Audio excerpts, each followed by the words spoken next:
Good evening. Welcome. This is the City of Everett Planning Commission meeting for Tuesday, October 20, 2020. We'll call this meeting to order and begin with a roll call. Kathy, please call through.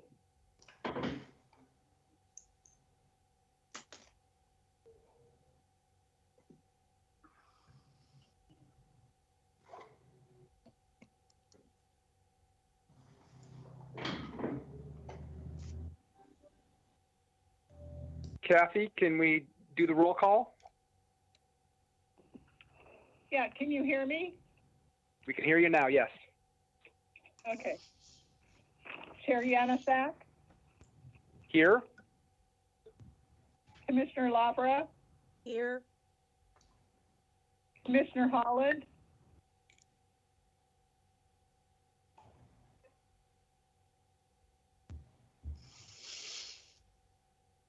Do you see him here, David?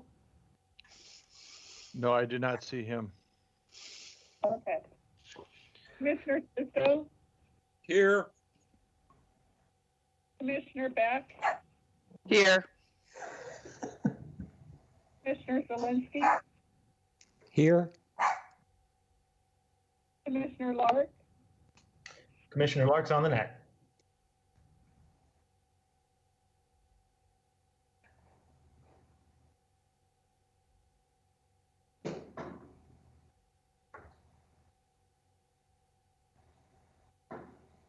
Is that everybody?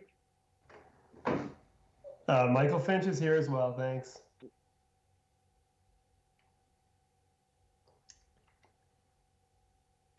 Okay, I think that's everybody. Welcome. As has been our custom here during our phone meetings, let me read some opening instructions. The situation we're currently dealing with is constantly changing. As part of the Governor's Safe Start Proclamation, the Planning Commission is conducting our meeting remotely. Unfortunately, we are not able to allow members of the community to gather in person or attend. We want to protect you and your families and recognize the need for social distancing. We encourage you to provide comments or concerns on any matter via email at planning@everettwa.gov. You may also watch these meetings on Comcast Channel 21 or Frontier Channel 29 or online at www.everettwa.gov/Everett Channel Stream. You may also listen in telephonically if you do not have digital access. Please call 425-616-3920 and enter conference ID 614-845-01#. The public is allowed to participate via the same call-in number and conference ID. If you are accessing this meeting via phone, please be aware there is about a 10-second delay on the broadcast and stream. If you wish to download the presentation materials or wish to comment and need to see the visual in real time, please visit everettwa.gov/planning commission. I would like to remind anyone participating to please mute your microphone by pressing *6 until called upon. We thank you for your patience and understanding. We know these are challenging times and appreciate your willingness to be transparent, to continue to reach out to our community, and keep everyone informed as we navigate through this time. Our first order here would be to review and approve minutes from our last meeting. If everyone has had an opportunity, I'd ask if there's any comment or request for changes or additions, or if anybody has a motion.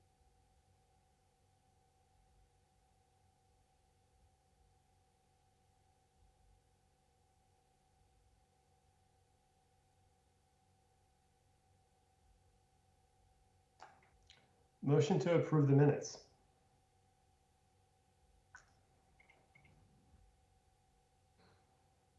I'm sorry, was that a motion to approve the minutes? Yes, motion to approve the minutes. Do we have a second? I'll second that. It's Commissioner Beck. Thank you. Then we will have a vote. If Kathy, if you could call roll. Commissioner Finch? Yes. Commissioner Lark? Yes. Commissioner Zelinski, Abstain? Commissioner Beck, Yes. Commissioner Tusso, Yes. Commissioner Labra, Yes. Chair Yanafak. Yes. Thank you. And before we move into our scheduled agenda items, are there any planning commissioners who have any reports? This is Commissioner Lark right here. Nothing to report, but I do want to, at the top of this meeting, lead off with a disclaimer that all views expressed by me here in this meeting in this venue tonight are my views alone and do not represent the views of the Department of Defense, Department of the Army, United States Forces Korea, or the 8th Army. So with that disclaimer on. Thank you, Commissioner Lark. Any other commissioners?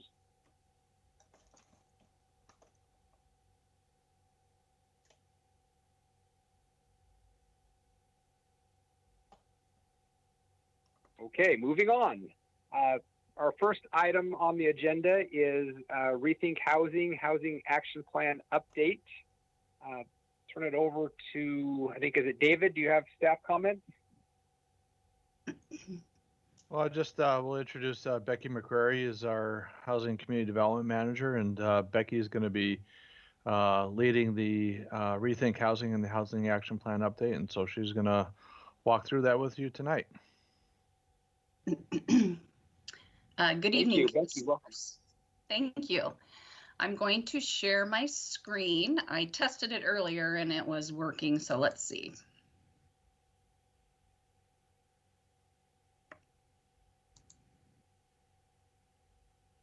Can you see the slideshow? We see it, yes. Okay, great.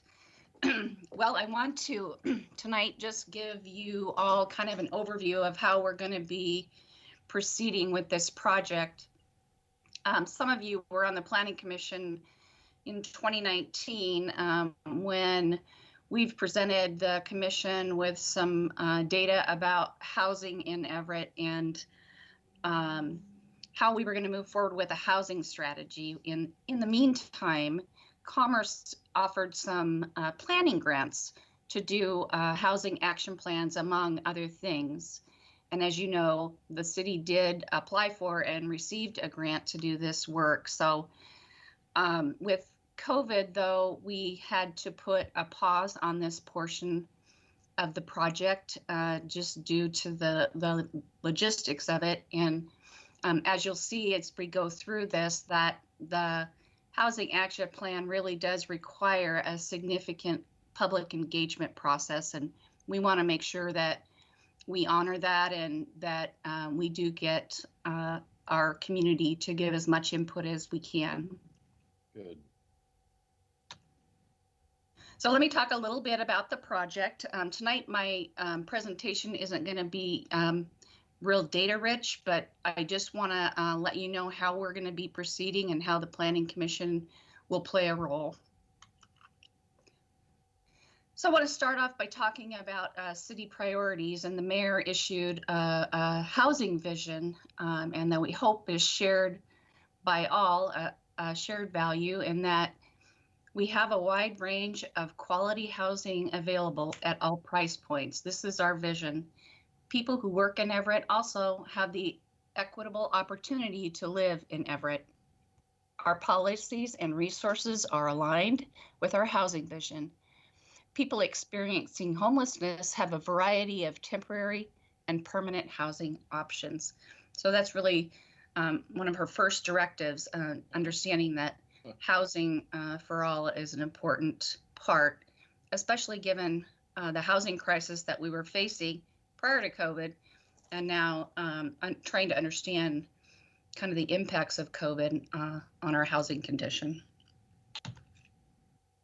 I did provide this in your packet. I know it's a little hard to read. I don't know if, bear with me here. Can you see that? The handout? Yes. Okay. So I won't go through all the statistics here, but this really was to talk about kind of why we're in the position that we're in. And this is certainly not unique to Everett. We're facing this issue all over the region, all over the country, and just trying to understand why can help us as we start to develop policies and regulations and funding strategies to incentivize more housing in our community. So you can see this really talks about the need, as you are, I'm sure, very familiar with the additional number of units that we're going to need to meet our 2035 GMA targets. That's about 30,000. And then just some statistics about the housing costs. These are 2019 numbers, I believe. They might be, yeah, 2019. And this, the kind of the makeup of our housing and our demographic. And then the interesting statistics here on the income needed to afford housing. It's quite stark. And then here, and as part of the Housing Action Plan, we are required to do a housing needs assessment. So this is a graphic that shows households in Snohomish County, and then for the city of Everett, kind of the, you know, using statistical data, how many housing units we need for each income category. The bottom 30% area median income folks tend to need the most service-enriched housing.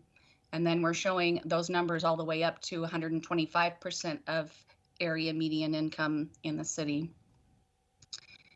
And then finally, just as we talk with you and as we talk with the community, we want to make sure that we're using the same terms and that we're kind of all on the same page, because it can be very confusing, and some people have a different meaning of these terms. So again, I won't go into a ton of this data tonight, but this is really the premise that we are starting from for developing our housing action plan.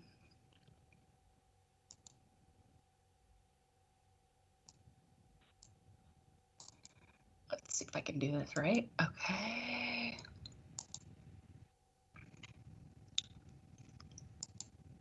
Okay, we're back on the PowerPoint. Can you see it? Yep. Okay.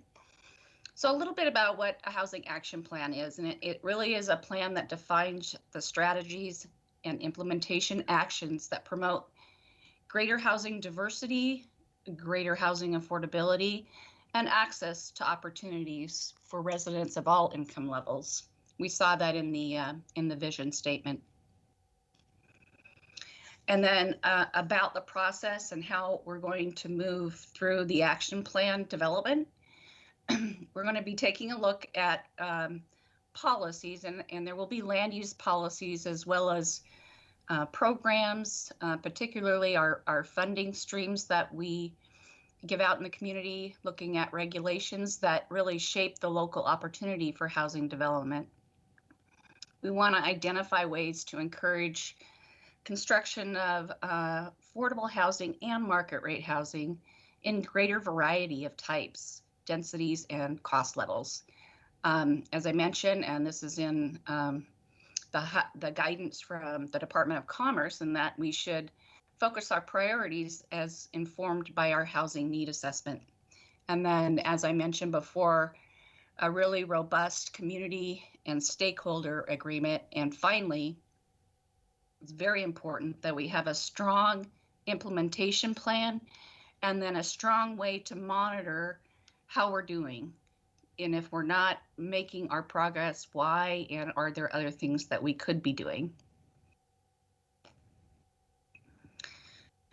So the mayor has decided that she will appoint a Rethink Housing Action Plan Advisory Committee.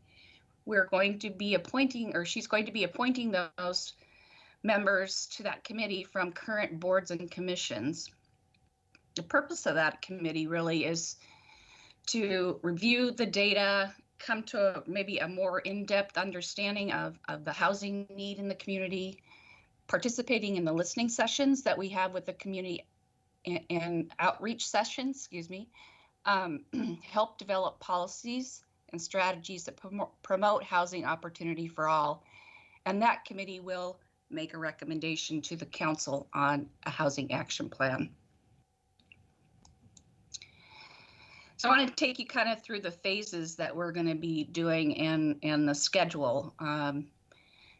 This month and throughout the rest of 2020 and into 2021, we're going to be putting out some community surveys. We did do some work early in 2019. We held a developers forum, as well as we were developing our consolidated plan, which is our community development block grants funding plan. We did engage the community with questions about housing in general. So we're hoping to target, community members. We want to circle back with the developers, and we want to reach out to community organizations, especially those that are associated with communities of color or maybe underserved communities that don't typically get engaged in this issue. We also want to make sure we're including our service providers in the community. And then any opportunity where there are other city engagement events, we hope to tag on to that. As I mentioned, the ad hoc committee. The second phase, which we hope to solidify dates for these activities, kind of focus in around education and information for the community. We're going to be hosting a series of virtual housing forums. So these are really high-level housing issues and information. And I'll share that that series with you after I go through this slide. Also going to be doing a series of community chat events. It's really challenging, and I know the community, a lot of us are sort of got virtual fatigue.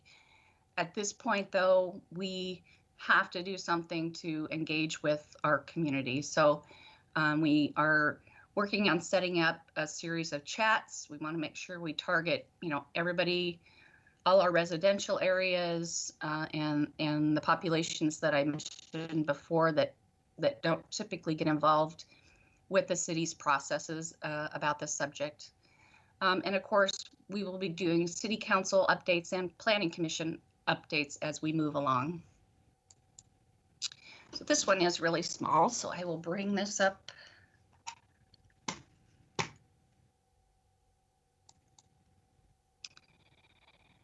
You can see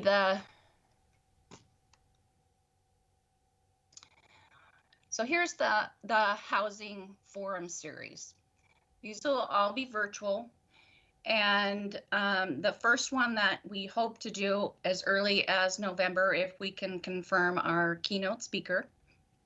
And this is really to talk to the community about the housing landscape, about who needs housing, why is it so vitally important to our community, and what's missing. And then we need to go ahead and add on the discussion about how housing is being impacted by the COVID situation. And so we'll begin those conversations. It's been a while since we've had a public forum on homelessness. And so we are going to have another forum that will talk about how Everett is addressing the homelessness issue, and then a national perspective. We believe we have a keynote speaker that is head of one of the national homelessness organizations, and we want the opportunity to say, this is what Everett's doing. These are some of the things they're doing nationally, and maybe what else could we do? And then we know that COVID is having a significant effect on the homelessness issue here in the city of Everett. And then finally, for our forums, We want to get some for-profit and nonprofit housing developers, legislators, and housing providers, and just talk about housing at all price points. Excuse me, the gaps in housing supply, and maybe helping the community understand the complexities of developing different types of housing. Again, we will touch on the impacts of COVID on housing production. The chat series will be starting out with what do you need? So we need to hear from the community what it is that they feel they need. We can do statistics and we can come up with a lot of data and analyze data, but it's important that we go out and we ask the community what they need.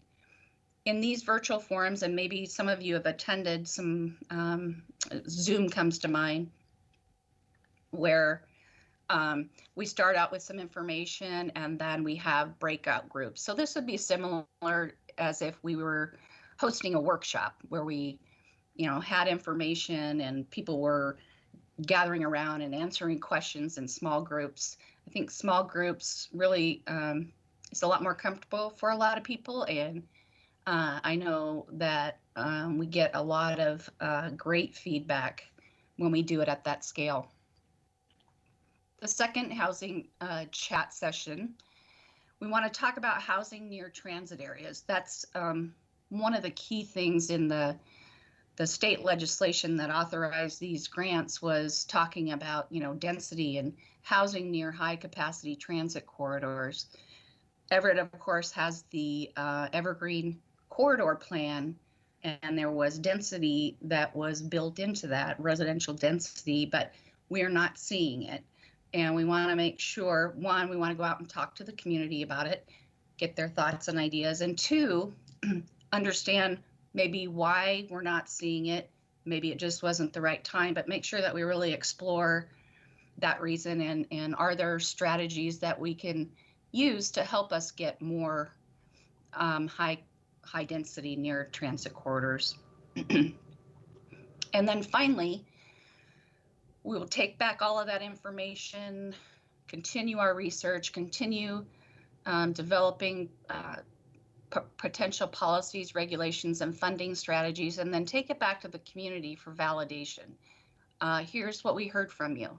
This gives them another opportunity to provide the city with some additional feedback and their reaction to maybe what we're initially proposing.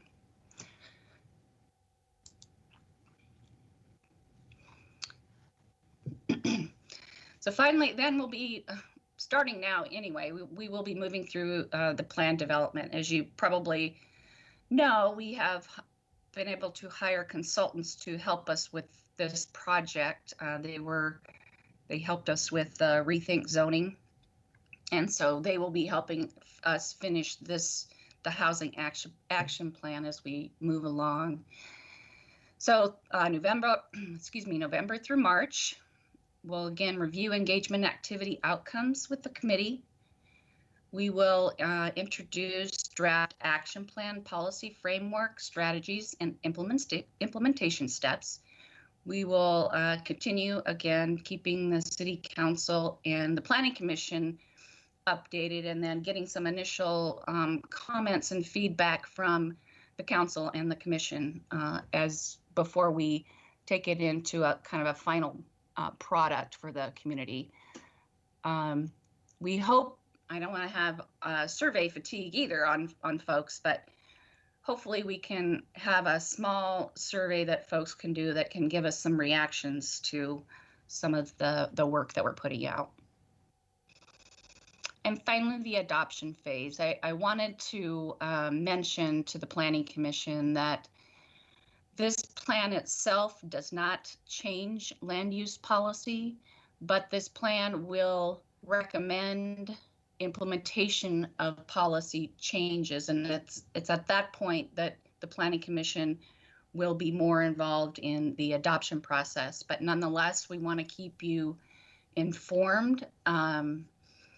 we will release the final plan for public input and then get to city council briefing and adoption. Pursuant to our grant, we have to complete this by June 30th. So we are really on a pretty fast timeline, although we do have a lot of work that's already been done, and it's just being able to cohesively put it out to the community, get the community input before we really make any kind of significant policy recommendation changes. And I am looking forward to that part of the project. I did in my memo, just wanted to update the commission on some of the other housing initiatives that are occurring. Of course, the second bullet there is the HB 1923. That's the legislation that authorized these planning grants for housing action plans and other work. The HB 1406, that was legislation that was passed last year by the legislature that allows a jurisdiction to get back a certain percentage of the state's portion of the sales tax, and that money could be used for affordable housing purposes. So the city did follow through with that and has adopted an ordinance and is collecting that money. Right now, it's not a huge pot of money. And then, of course, given COVID and the impact on sales tax, we're probably even shy of what we were anticipating we would get. But that, for now, will be a continuing funding source, in addition to all of our other community development block grant money, federal home dollars, our state document recording fee dollars, fees that come back to the city for affordable housing. And hopefully we'll be able to continue to disperse human needs grants out into the community. Housing Affordability Regional Task Force, or HART. I did provide a summary of the recommendations that came out of that group. That was a group of elected officials from all around Snohomish County and cities that came together to try to put some strategies and recommendations around our housing issue here in the county. So it will be something that we need to review as we're working on our housing action plan and see if those recommendations can apply here in Everett, if they make sense. Puget Sound Regional Council, of course, is doing their vision update, and we know there will be housing policy work that'll come out of that. Also, the countywide planning policy update is happening. And then finally, we know that we're going to be doing a major update of the city's comprehensive plan. Was 2023, it's now been moved to 2024. So we've got a little extra time, but you know, that's a big body of work. And so it's probably never too early to begin that work. So this is really how we're going to proceed with this. I would love to hear any feedback that you might have. This is going to be, we've got some staff support, we'll have consultant support, a regional housing, affordable housing, what is it? Alliance for Housing Affordability, AHA. Their staff person will also be able to provide us some technical support. So I feel confident that we're going to be able to move this project forward and meet the deadline. That concludes my presentation, Chair. Thank you, Becky. Are there any commissioners with? I'm getting some feedback. Is anyone else hearing that? Okay. Any commissioners with questions for Becky or comments, feedback? This is Commissioner Lark.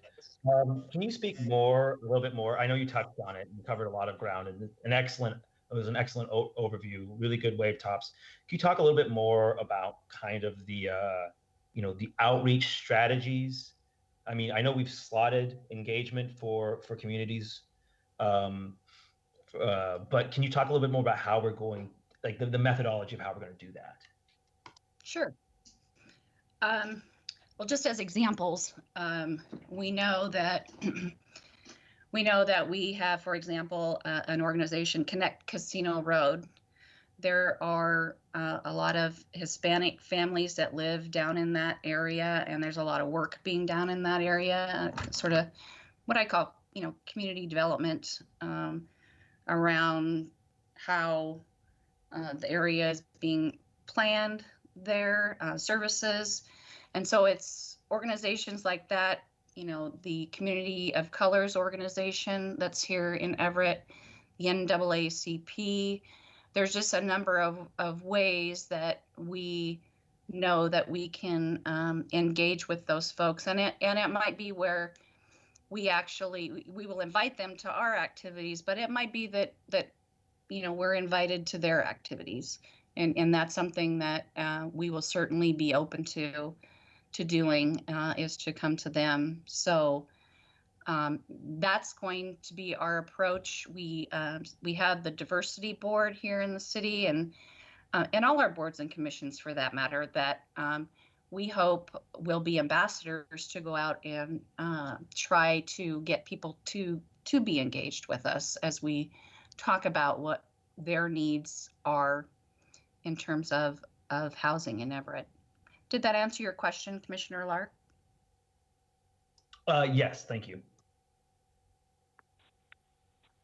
Commissioner Finch has his hand raised. Thank you. I thought the infographic attachment A was helpful. One of the things I noticed in reading through it is that there's a mix of data in here that includes Everett as well as Snohomish County data. And then in some cases, data that doesn't have any particular jurisdiction or boundary associated with it. I think it would help readers and users of this infographic to not only focus on Everett, but also provide peer city and county-wide information, so we can compare and understand how Everett slots with not only peer cities, but also within Snohomish County. I think, for example, the housing cost area on the first page of the infographic, it starts out with Everett, then it goes to Snohomish County, and then it doesn't say where it's talking about the housing cost increase. So I think if we could make it a little more focused, that it maybe become a more effective tool for communication. That's great feedback. When we put this together a couple of years ago, we were trying to extrapolate some of that data. So yeah, that's very good feedback, and we will definitely work on that because we don't want to confuse people. This information can get confusing, so I appreciate that. Any other commissioner questions or comments?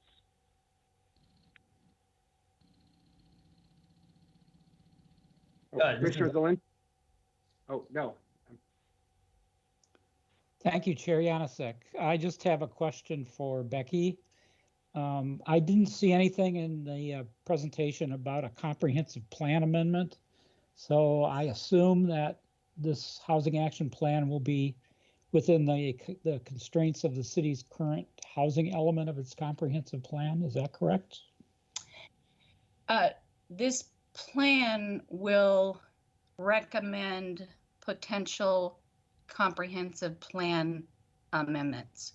It will not in itself make those amendments, but it will lay out an implementation plan that will likely include suggested comprehensive plan policy objective changes.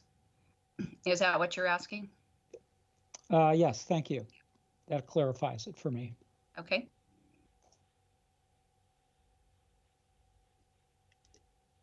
Becky, this is Commissioner Janusik. I have a few questions. I'll try to hit just the main ones.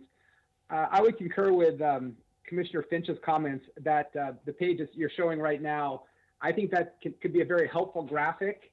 I guess the first thing that comes to my mind is it's titled Rethink Housing. Is there currently a housing plan that is being modified? this is a new plan. I'm talking about how the city will rethink its housing policies. When David had his rethink zoning, and this was sort of the top layer of the rethink zoning, we wanted to make the correlation between the two, and that's why it was named Rethink Housing. So the Rethink Housing project is the housing action plan. Okay, but it's not a modification or an update of an existing No, plan. no. Okay. The one thing that strikes me, and the next part on the graphic I had a question about, was the causes of the housing shortage. When I'm looking at those, labor, land, lending, lumber, none of those have anything to do, it would appear, with anything that a government actor, through some sort of policy change could really influence. So I don't know if maybe, like I said, just with regard to the graphic, there could be some additional something that might include something that government actually could do to maybe link it. Yeah. We back in 2019, I know there's some new planning commissioners, but we had Snohomish County and Alliance for Housing Affordability come and talk in depth about these particular things, but I can see on an infographic where your point is taken that we could do more to say, where does the city's policies influence these things, or can. And I realize it is limited. I know your memo acknowledges that, but that just struck me as kind of stood out to me as, well, what could we hope to do for this if these are truly the causes we're identifying that need to be remedied? Yes. I agree with that graphic on the housing spectrum as well. I think that could be very helpful. It's a little confusing to me. And it raises a question too. When we're talking about rethinking housing, is the idea to approach it equally at all levels, including from, homes people that basically are given to people versus, as opposed to $1 million homes or multi-million-dollar homes, and to treat them all, I guess, with equal emphasis? Or is really the goal to look more at the lower end of the spectrum and make it and be more of an affordability for, mid to lower income, as opposed to really truly equal across the board, all levels of housing? Does that make sense? It does make sense, and you're right. The lower end of the spectrum requires more subsidy or government interventions, where the top end does not. However, more housing in general helps the whole spectrum of incomes, because then there's not a shortage and there's something available for everyone. So I see your point, and yes, I agree. And I guess the reason I bring it up is just because as we're looking at this plan moving forward, and how to keep people focused, because it is a very difficult topic. I guess it seems to me that people could get lost and could approach this from many different viewpoints. And if really what we're trying to get at is the affordability spectrum, that perhaps it would be better to address some of the maybe some of the definitions and some of the terminology being used more directly toward affordability, rather than just calling it housing opportunity for all suggests, we could be talking, we need 1 acre, $1 million properties. We need more of these, right? That kind of thing. Okay. If indeed what the purpose of this is to focus on the lower end, maybe some more specificity about that focus would help. Maybe in clarity of communication too, and understanding for just the public. Great, I appreciate that feedback. And I'll leave my comments at that. Is there? Looks like Commissioner Lark has another question. Yeah, I just wanted to jump in, and I actually wanted to kind of dovetail off the comment regarding the causes of housing shortage, and maybe drawing a more clear line in that section about like how our land policy, our land use policy is a driver for the cost of housing and for the lack of housing in this region. And maybe once we create a more robust plan that's more articulated, we can start talking about what we're going to do to address how we are addressing that land use component. And, there's space in there to talk about, like, I mean, not in the planning commission, we deal exclusively with land use, but once the city council gets a hold of this, they have the tools in their toolbox to address lending issues as well. And so having said that, I think, kind of fleshing out that component of the causes might be useful. I think it's an iterative process, so I think this is a good start. And I think overall this graphic is really good. One thing I do want to hone in on a little bit, and I think we could address earlier on, is the types of housing. I think we're falling into a bit of a thinking trap right now when we start articulating in the housing spectrum: supportive housing, income-based rental, rent-restricted housing, market rate rental housing, and then home ownership. We start the home ownership conversation at 125% greater AMI. For me, when I think about community resilience, strengthening working families, making sure that Everett is a place where all people can call home and have a resilient home where they don't fall into crisis so quickly. That's talking about expanding homeownership opportunities. And so I think when we are thinking about the language, we're framing how we want to address it. I don't think we want to just assume that people who are at 60% AMI are going to rent. We need to be thinking broader than that. We need to be thinking that we want to put people at 60% AMI into a pathway, start talking about how we can extend homeownership opportunities to that. And then that conversation starts in how we just start defining this infographic. So I don't have any recommended language, but I do want us to come back. This infographic needs to change that language so that we're talking about accessibility of homeownership for more people, because that's the only real way we're going to, maximize the impact of this policy changes and really help working families and the people we seek to serve in a generational sense. Lastly, and I think we're going to kind of talk about more of this once we get into the resolution, I do expect some conversations and modifications to kind of to our plan for this to come from the resolution we're passing tonight. Not major changes, but one of the things I think we have to do in addressing our rethink plan and our housing plan and our outreach plan, and really being intentional about it, is acknowledging the intentional history that comes from housing of exclusion, of excluding communities of color, of especially excluding Black communities from housing opportunity, and what we did to intentionally serve white communities in the past with housing. And I think if we aren't intentional about that in our approach and acknowledging that as we go through this process, we are going to begin, we may only mitigate some of the mistakes of the past as opposed to really, rectifying them. And so I think we need to talk about how, in this infographic, or at least in the documentation that we have, and we need to have more conversation about a more intentional conversation and highlighting of an intentionality around the social justice component of housing, so it doesn't slip to the back of our mind.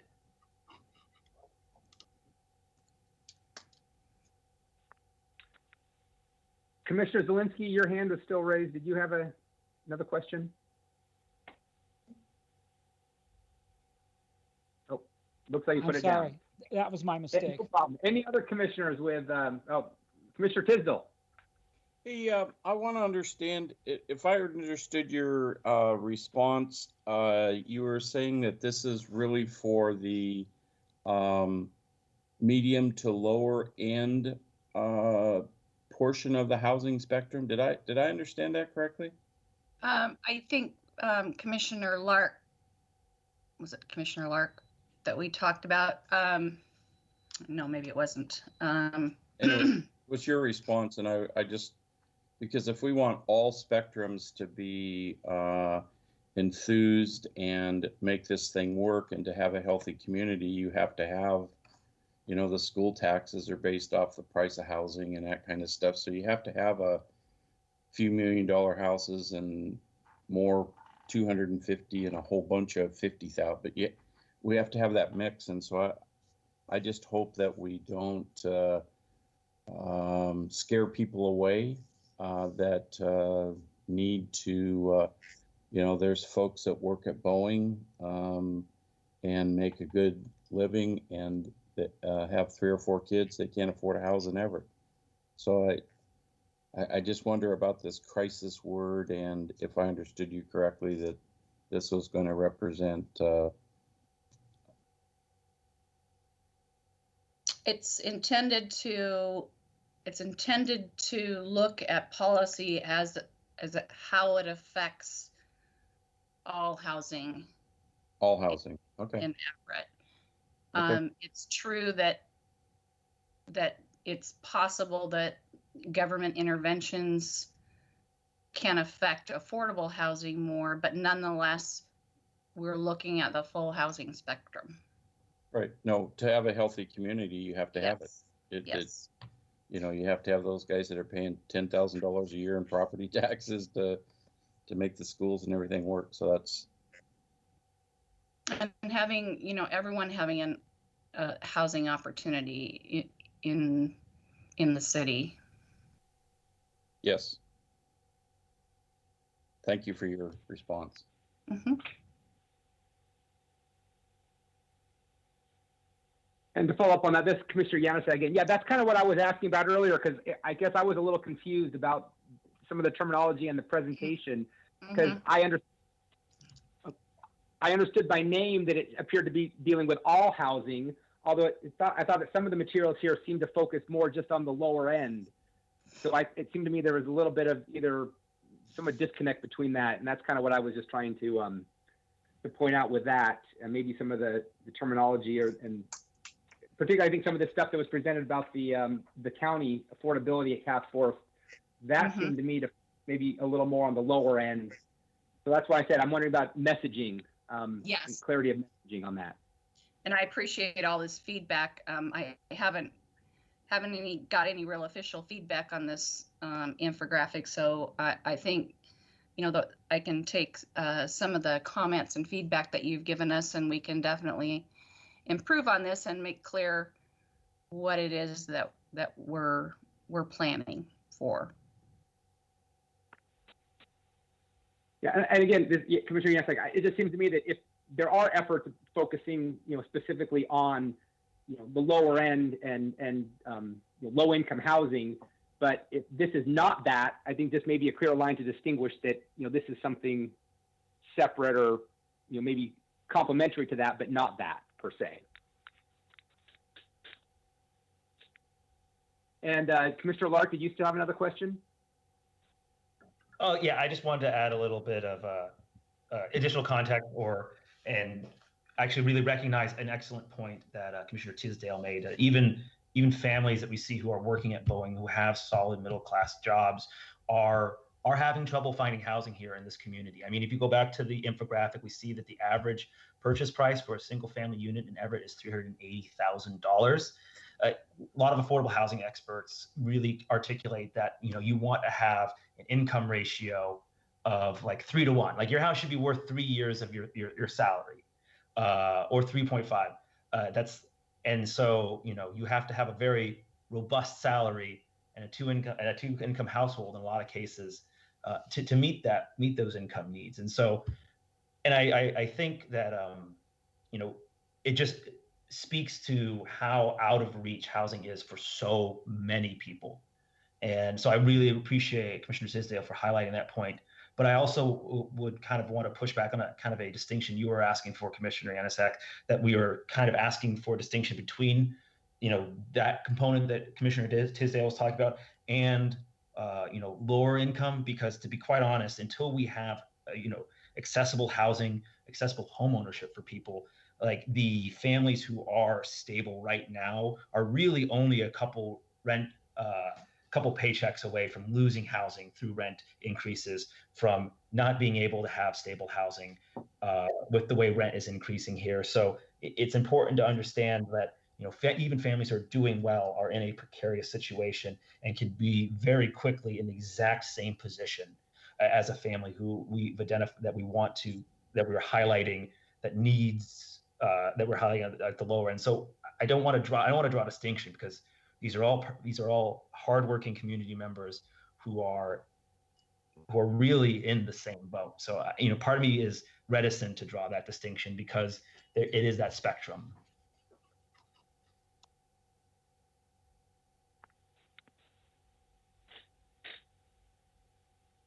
Thank you. Any other commissioners with questions or comments for Becky?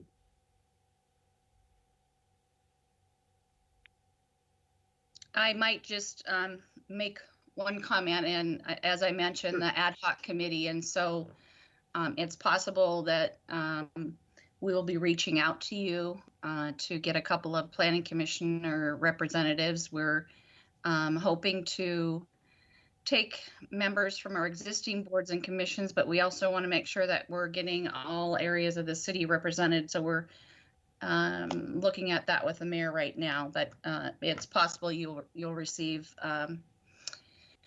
request for participation on the ad hoc committee. Thank you, Becky. Appreciate your presentation, and we look forward to future discussions. Thank you. I'll be back. Let me get this. Okay, moving on. Agenda item 2 tonight is a resolution regarding single-family housing. I don't know, are there any staff comments on that? No, there's no staff comments. So Alex Lark had prepared this. Excuse me. Okay, then I guess maybe we turn it over here to Commissioner Lark. All right. Good evening, everyone. Or actually, I'd say good afternoon here from sunny Korea. It's a beautiful fall day out here. So I hope you've all had a chance to take a look at this. And this really builds off of a couple things. I think we had a lot of really positive work done in the initial drafting of some of the reviews that we made to single family housing. But I think with this opportunity that we are restarting this, I think we really want to restart it and begin to highlight some of the things that I think we didn't get a chance to dive deeper in on. And that's talking around equity, addressing structural racism in our housing, and really working to be anti-racist and undo intentionally discriminatory racist policies of the past. Because we're not going to have that inclusive community, that opportunity for everybody until we think about, until we address those issues. And as we go forward and thinking about policy, thinking about how what's been done in the past still not just echoes, but still really impacts the day in, day out lives of people. So a lot of this is based off of the excellent research done in The Color of Law, which is by Richard Rothstein. Highly recommend the read. But we've seen a continuation of discrimination in our housing practices for many years, up and through to the 2008 financial crisis. And even recently as well, Fargo was intentionally targeting elderly Black people to intentionally confuse and increase rates on. It was atrocious. So, but we have an opportunity here to undo these horrible things that have been done. We have an opportunity to think clearly and drive forward and really meet the intent put forward by the mayor of addressing unity, equity, addressing racism, and fostering engagement with the whole community here. And so through all these whereas clauses, I've come down to 3 to 5 notes that I think are that I want to highlight.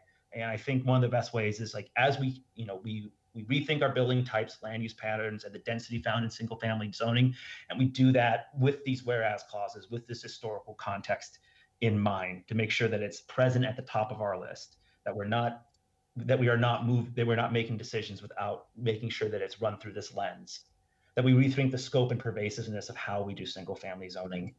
And more importantly, I think we, the civil affairs officer and me, whenever we work with other countries in, rebuilding post-disaster or rebuilding economic systems, social systems, we always work really hard to put in measures of effectiveness and measures of performance.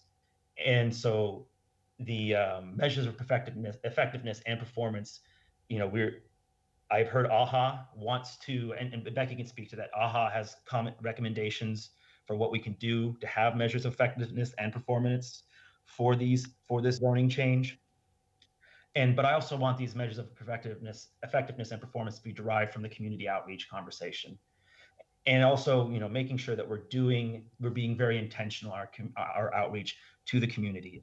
Like I said, most of this already is in the plan that we have. Becky has a really good plan.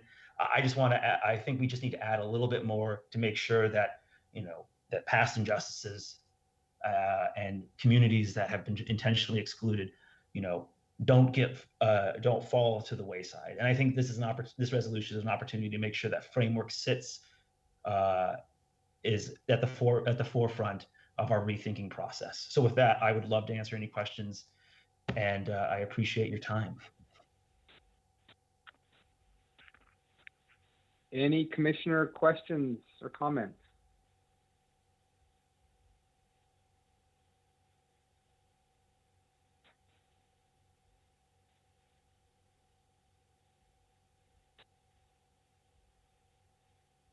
Oh, Commissioner Zelinski, thank you. Thank you, Mr. Chair. Commissioner Lark, I would just like to commend you on putting this resolution together. And I would say my reaction overall is to support it. But I do have a couple of suggestions that for considering some possible changes, modifications to the wording in the part of your resolution that follows the now therefore part. The first thing I would suggest is that the language reflect the fact that the Planning Commission is a recommending body and that we don't have the power to command something from the city. So I would suggest that you adjust the language accordingly to reflect that. And the second thing I would recommend is that we acknowledge the Rethink Housing project and that we ask that the city incorporate these considerations and addressing these issues in its Rethink Housing project. This is Commissioner Lark. I want to say thank you for that input. I sincerely appreciate it. I would, I guess, I don't know, I want to double check the parliamentary procedure here, but I would accept that as a friendly amendment, or I would second a motion to add that language to the to this resolution.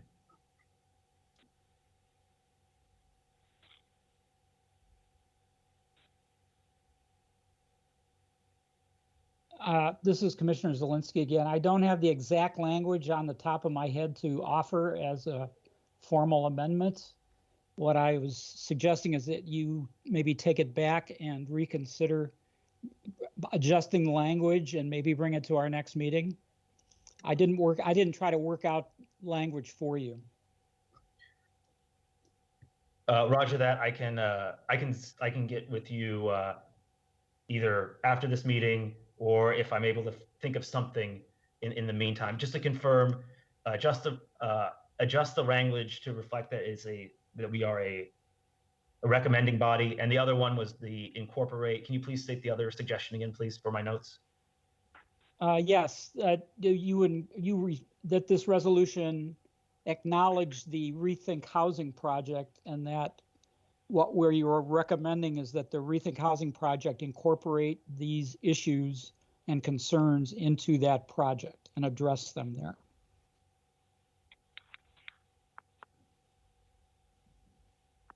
Roger that. I will try to get that language drafted up. Commissioner Lark, this is Commissioner Yanosek. I have a couple questions. I guess I'm a little confused. The title of the resolution being for a single family housing action plan. I guess I still don't quite understand what exactly that means, what the purpose of focusing on single family housing. What does that mean? A single family housing action plan? I'm still not clear on that. So we can amend the language, but this is really intended to be built into our Rethink single family, our single family housing, or Rethink Housing. And mostly the reason why we're kind of honing in on single family housing is because for the longest time, for right now, it's the primary driver of it's one of the largest land use patterns in this region, and therefore is one of the primary drivers for the lack of accessible housing. There's just simply so much land taken up by single family zoning that we can't put enough homes to put people in there. And so that's why you have theories that come around of the missing middle and adding density that way to a community. Taking a single family lot that has, a 20-foot setback, 10-foot setbacks on the side, and turning that into multiple single family townhomes. So increasing the overall housing stock, increasing accessibility. But more importantly, though, there is a historical component to single family housing that has intentionally excluded communities of color, Black communities, from even purchasing housing in the past. And so with that, there's been a denial of access to wealth building. And because it is an asset and wealth building, there's access to other things, schooling, access to investment in reinvestment in your community, access to loans. All that's on a moving target, because as housing prices move, so do all basically the income and targets for accessing schooling, leveraging your assets to start a business. All that said and done, so until we work to undo that accessibility, ownership, and wealth creation, we're going to continue to foster inequality in our community. And single family housing has a intentional history of fostering that inequality. So honing in on addressing that component will hone in on addressing a lot of inequity, a lot of problems and challenges that many people in our community face. And so honing in on single family housing is honing in on one of the more problematic and challenging components of our land use pattern. Well, Commissioner, I guess with that, I guess one maybe concern I have is that what you just said doesn't necessarily seem to be what I'm reading about in this resolution, and the way that I read it, and what I read it ultimately to be resolving. I guess I'm a little confused by the various uses of the terms home ownership, single family zoning. I mean, it sounds to me like maybe instead of a single family housing action plan, a better title or focus would be more on a home ownership plan, how to increase home ownership, which doesn't necessarily have to be a single family house on a 60 by 60 lot. That if that's what we're really getting at, that maybe there's some different language that could be used, and maybe more specific direction in the resolution guiding toward that specifically. I see there. I see that. That's a very good point, and I appreciate you bringing it up because when I hear single family housing action plan, what I hear that being and read that to mean is that to encourage more development of single family houses, which sounds to me like that's exactly not what ultimately you're suggesting.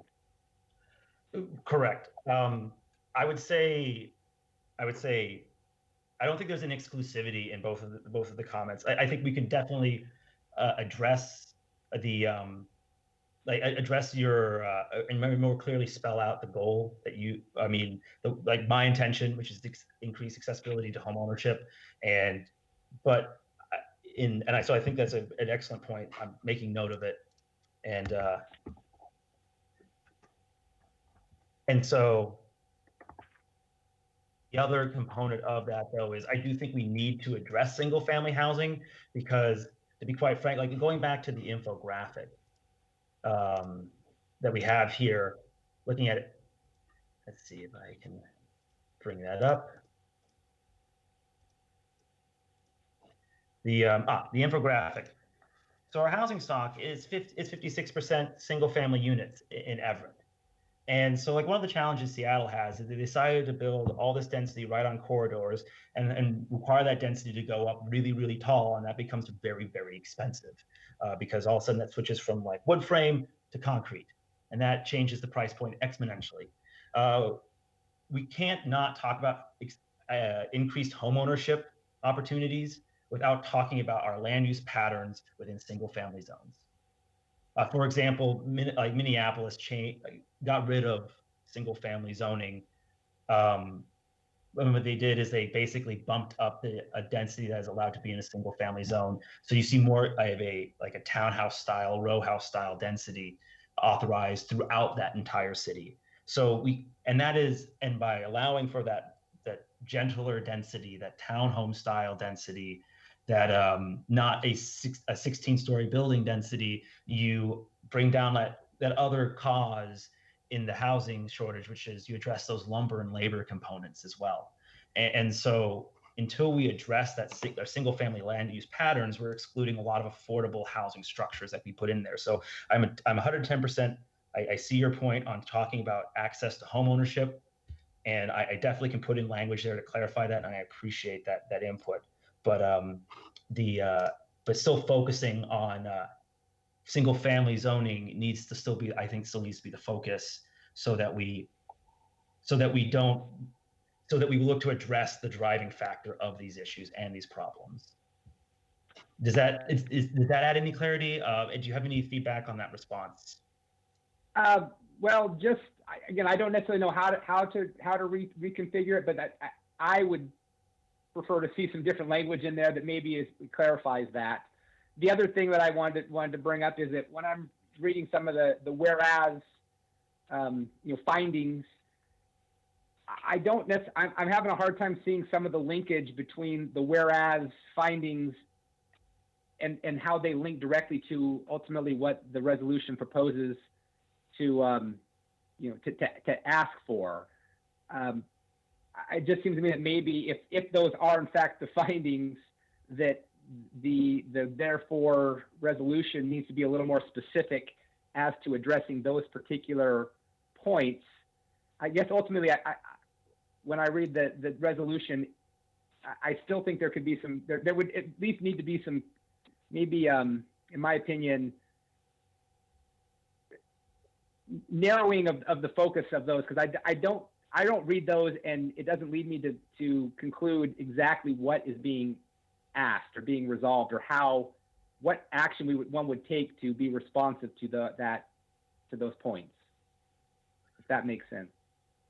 No, that makes a lot of sense, and I can definitely go back, kind of do some tweaking, maybe draw a clearer through line to it, and then bring some of that before the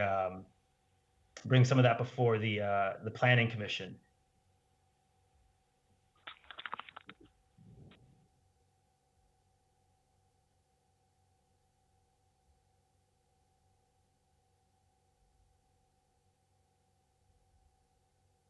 That be an acceptable course of action, Chair Yanasek?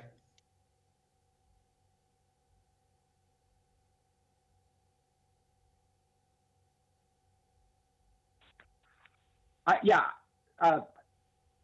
Any other commissioner questions or comments?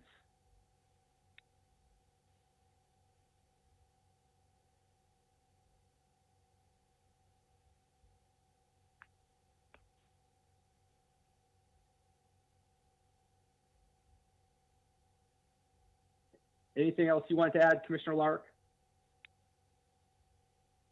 No, I appreciate everyone taking a look at this, giving feedback. I am very grateful for all of your help.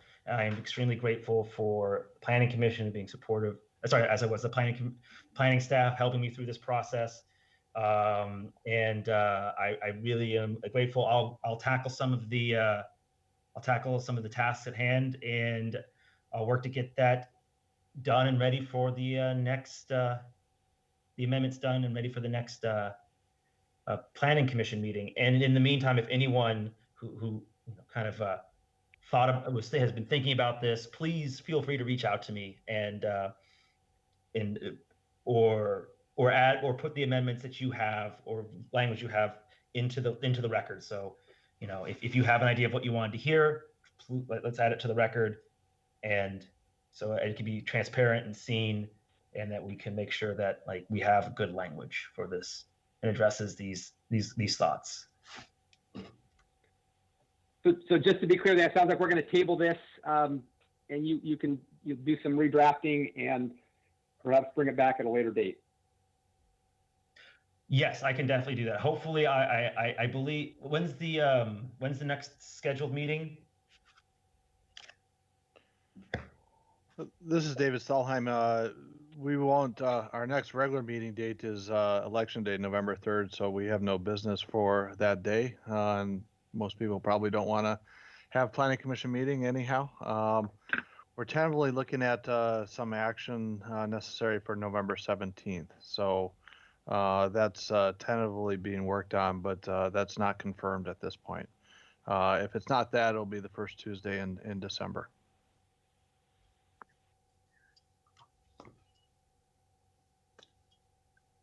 All right, I can definitely have it done for the 17th.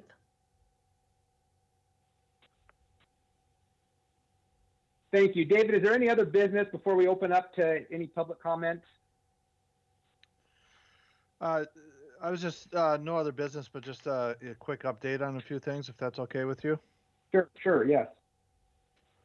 Yeah, David Stahlheim again, Interim Planning Director here. Just update on a few things that are going through currently at the city related to planning. Two of your recommendations in the past 2 months are on the at City Council right now. Housing Hope, we anticipate their application for the Sequoia Field site. The City Council will be making their decision most likely tomorrow night for that application. And for Rethink, we had the public hearing at the same time, the same night as Housing Hope and the same night as retail marijuana. It was a fun evening for if any of you got to join with that. But the Rethink Housing were scheduled for Rethink Zoning. Becky's got me going now with Rethink Housing. That's a good sign. Is that it's scheduled for action in front of City Council on November 4th. We have been doing quite a bit of internal testing of the code with staff with some real development projects. And so we've identified a few correction issues that we've sent to council to deal with before they take action.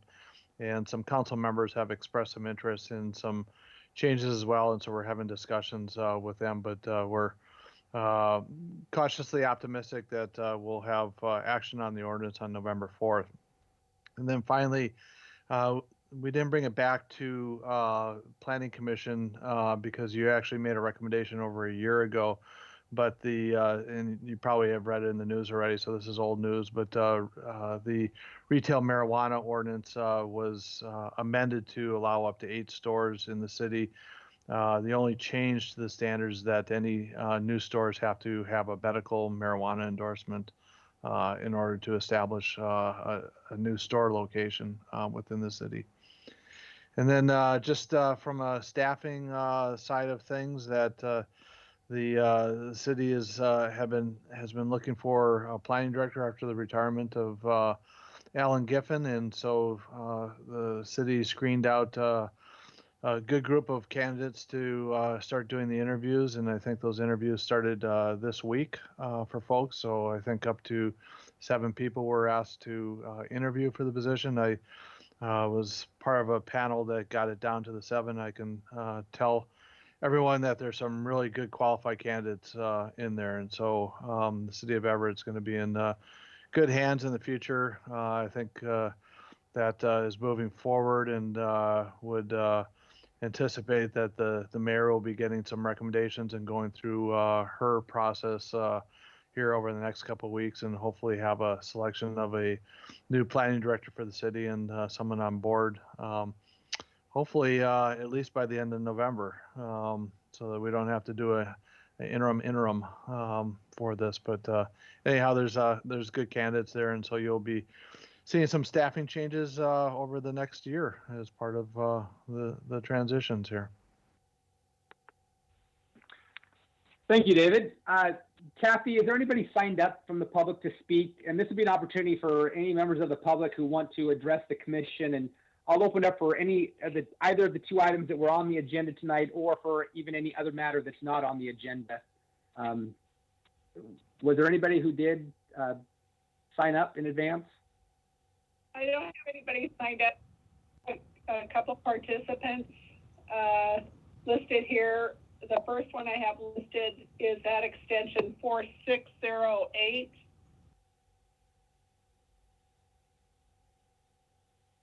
(4608). Did you wish to address the commission tonight?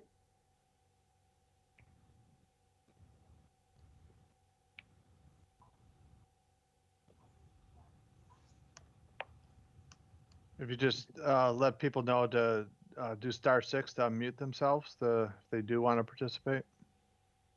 Yeah, Yes. it looks like you're unmuted, but yeah, if you'd like to toggle your *6 to speak.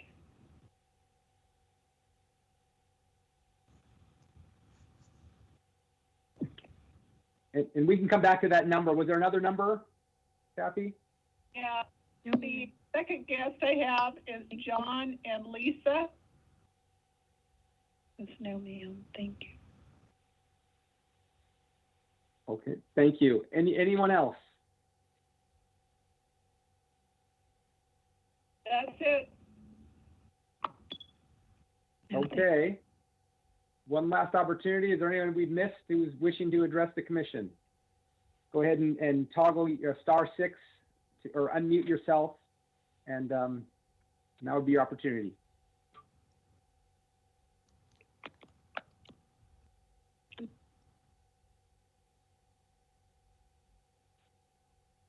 Sounds like we have no additional comments. Any last final questions or comments from commissioners?